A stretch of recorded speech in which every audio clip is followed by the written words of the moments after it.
only did he come, but everything I prayed for, he was there with me and brought me up into the point where I'm at now. But this second time, I didn't call him. He came to me to ask me something. And my determination tonight, and it will always be, is he never let me down, and there's no way in the world I can let him down. Now that's what's pushing me. Y'all understand that? If all of y'all never show up one day, or what, I'm just saying, not that you would, but see, he showed me something. I'm just telling you.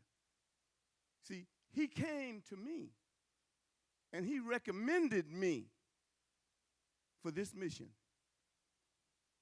And do you know what he was talking, when he told me, I'm familiar with the cross, do you know what he was telling me, asking me?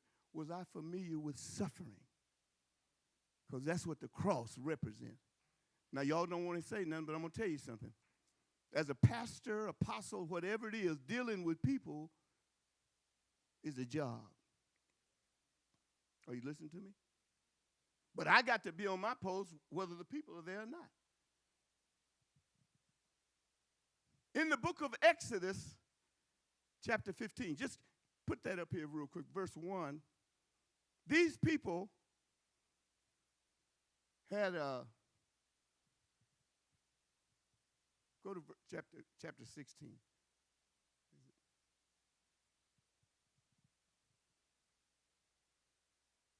Yeah, there. That's good. Okay. The people had been complaining.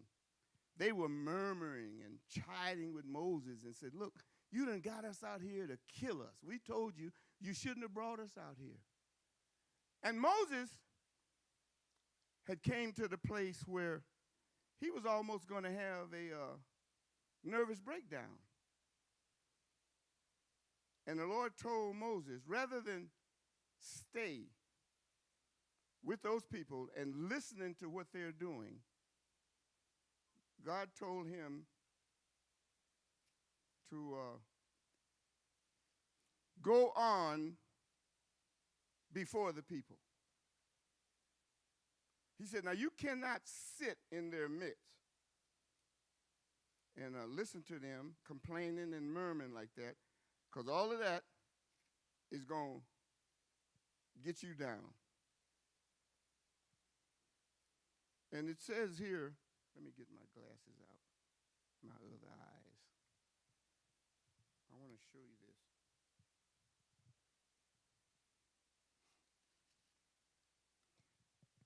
Here it is right here. Exodus chapter 17, forgive me. At chapter 17. And look at verse 2. I want to start. It says here, wherefore the people did chide with Moses and said, give us water that we may drink. And Moses said unto them, why chide ye with me? Wherefore do you tempt the Lord? And the people thirsted there for water. And the people murmured against Moses and said, why have you brought us up out of Egypt to kill us and our children and our cattle with thirst? And Moses cried unto the Lord, saying, watch this, what shall I do unto this people? They be almost ready to stone me. And the Lord said unto Moses, here it is, go on before the people and take with thee of the elders of Israel. Now, what this is telling us, the people, a lot of things they don't understand, they're going to be going through. But as a leader, you're going to have to go out and lead. Go on before. I got to stay out in front. I can't afford to get in the weeds. Are you listening? I can't afford to allow myself to get in the weeds with individuals, that's complaining about God. Because then, they go, this, that, and the other, and God's not doing this, all that kind of stuff. See, a lot of preachers and a lot of people particularly, they've lost their joy, they've lost their peace because they try to minister things to people that only God can minister to them. Those people was ready to stone Moses. Now, they asked him, why did he bring them out? Well, the question that Moses should ask them, why did y'all pray? Why did y'all prayed to God? God sent me, made me, and sent me down here, and now you up here want to stone me. I'm trying to help you. Are you listening to me? So, God spoke to me, and he said, go on before the people. I have to stay out in front. And then, this is why ministers are important. He said, take the elders with me. Elder Clay, Elder Drummond, all those men, they're supposed to be walking with me and not getting in the weeds with some of the little weak people that are complaining about what God has for us to do. Are you listening? See, this is important. Because when you go to try to take on these burdens that these people have, you can't do it. Moses could not do it. And then, as Moses began to get way heavy under this burden, you know what the Lord told him? He said, okay, I know it's rough. He said, I want you to go get 70 elders and bring them down to the tabernacle, and I'm going to take some of your spirit and put it on them. Because the weight of the ministry was more than he could endure. He was almost going to have a nervous breakdown. I must build the house. Now, we aren't talking about no physical building here. Peter said, we are a spiritual house unto the Lord. Now, any house that's built, the first thing they do is they lay foundation. House got to be built with a strong foundation. So this is, for me, what we're doing, it's wonderful in this setting because I know what God is doing. But see, as foundation is being laid, which is Jesus Christ, that's all you hear me teach about. You don't hear me talking about prosperity, talking about your money. I'm not talking about that. What I'm concerned about first is getting your soul. That's the first thing. See, God said all souls are mine, but what? Oh, yeah, I'm trying to help people. I'm trying to pull people out of sin. See, because I was there. I know exactly what it is, and I know what people do. I know how you get like Adam. See, Adam, he did what he had to do, and when God came on the scene, you can always tell when people doing something wrong. They get out of character. They go hide. You can always tell. I could always tell, God, a long time ago, when people, they get out of character, whereas I used to call them, oh, how you doing, Bishop? So-and-so. Oh, how you doing? Then I call them this time the phone, ding, ding. Then I call them the next time the phone, ding, ding. I said, they done did something they ain't got no business doing. It's true. When we do things that God don't want us to do, the first thing we do is hide. Now, you can't hide from God, and you can't hide from me. You may think you are. But I used to talk to him every day. So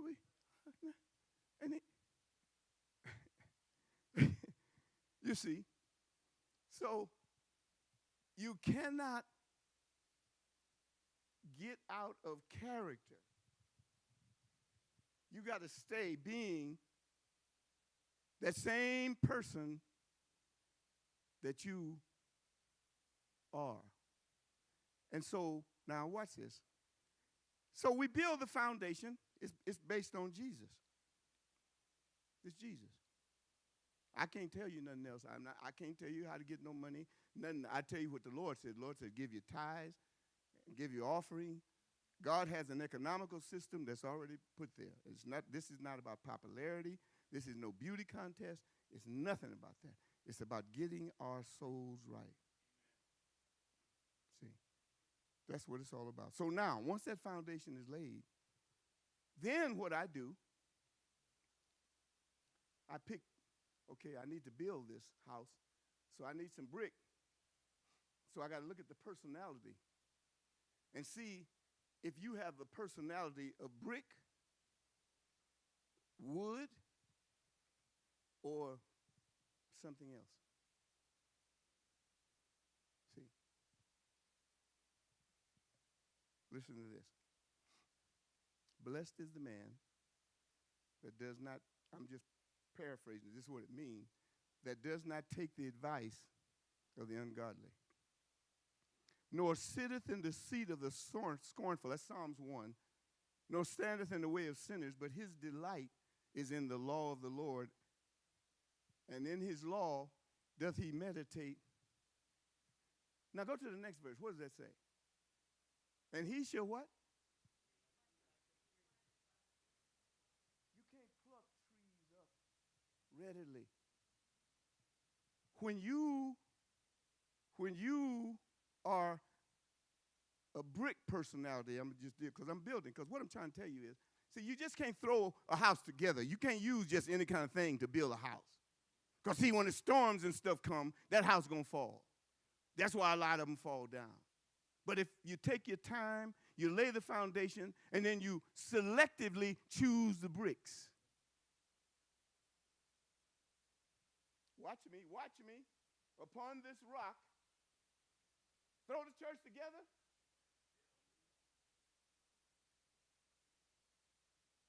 And it's built with personalities. Each one of the disciples had a different personality. But there was one thing they had that Jesus loved, and that was stickability. They went through the storms in life, and they did all those things. But you know what those boys did? They stuck with him. See, one day when Jesus was talking about communion, he told these people, had a lot of them around him, man. He said, look, unless you eat my flesh and drink my blood, you won't have no part with me. And you know what the word says? Many of those people walked away. They said it was a hard sin. And not only that, but the 12 disciples was getting ready to walk too. Jesus looked at them and said, will you also go? And Peter said, where are we going to go? Whom shall we go? Thou hast the words of eternal life. And we believe and are sure, stickability, they will be like a tree. Blessed is the man that does not take the advice of the ungodly. Now, it's talking about three different people here. We're talking about righteous, and we're talking about ungodly, and we're talking about sinners. The worst one in this group,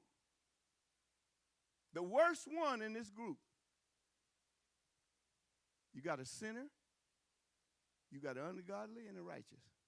Which one is the worst one in this group? That's true. Because he is appearing to be godly, but he's ungodly. And watch what it says. Go ahead, read what it says. The ungodly are not what? Next verse. Next verse. The ungodly are what? Are not so.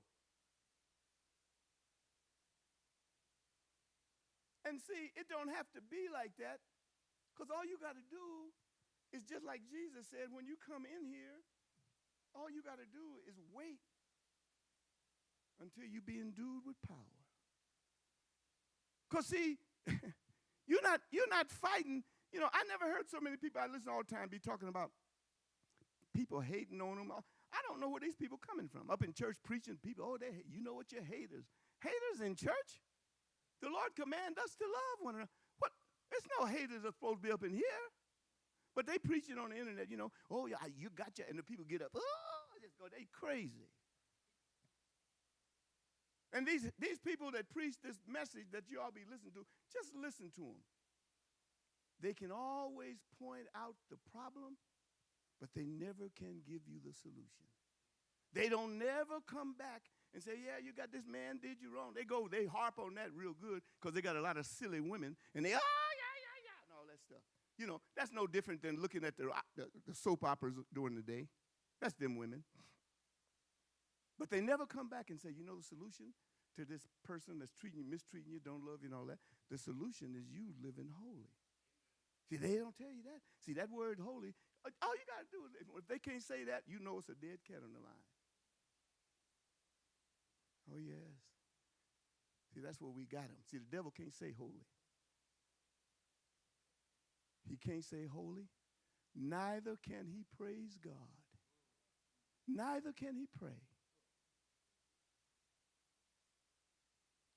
we learned, we were taught about these things. Situations would arise, and so confusion would come in. We say, hold it, let's pray. And so we grab hands. Because, confusion, we don't want confusion. So we grabbed hands. Now, I'm divulging some secrets to y'all. And see, you don't have me on yet, do you? You don't have it on, do you? No, I'm talking about you're not streaming. No, no.